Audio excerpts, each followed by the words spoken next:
ఆ నరసింహస్వామి ఆలయాన్ని సందర్శించిన తర్వాత మనం ఇలా జ్వాల నరసింహస్వామి ఆలయానికి పయనం అవుతాం.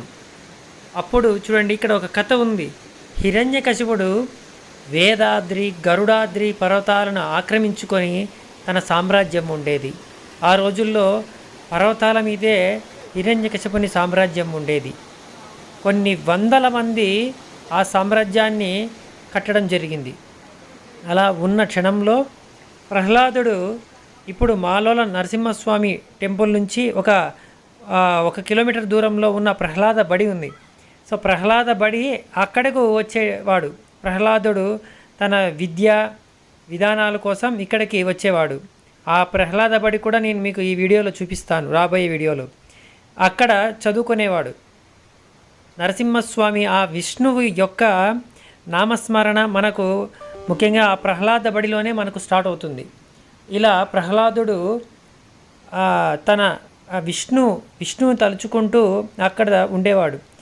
ఇది పట్టరాని కోపంతో హిరణ్యకశిపుడు విష్ణు మీద చాలా ద్వేషంగా ఉన్నవాడు.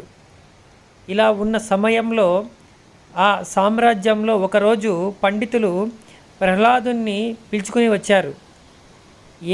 ఎంత విద్యని నేర్పారు మీరు గురువులు అని అడిగారు. అప్పుడు ప్రహ్లాదుడు చెప్పిన విషయము ఓం నమో నారాయణాయ అనే మంత్రాన్ని మాత్రము చెప్పుతూ వచ్చాడు. అంతకుమించి ఏమీ చెప్పలేదు. ఈ ఓం నమో నారాయణ అనే మంత్రంలోనే అన్నీ ఉన్నాయి. ఈ ఒక్క మంత్రము ఎవరైతే స్మరిస్తారో సకల జీవనం కూడా ఇందులోనే ఉంది అనే ఒక తత్వాన్ని ఉపదేశించాడు. హిరణ్యకశిపునికి పట్టరాని కోపం వచ్చింది.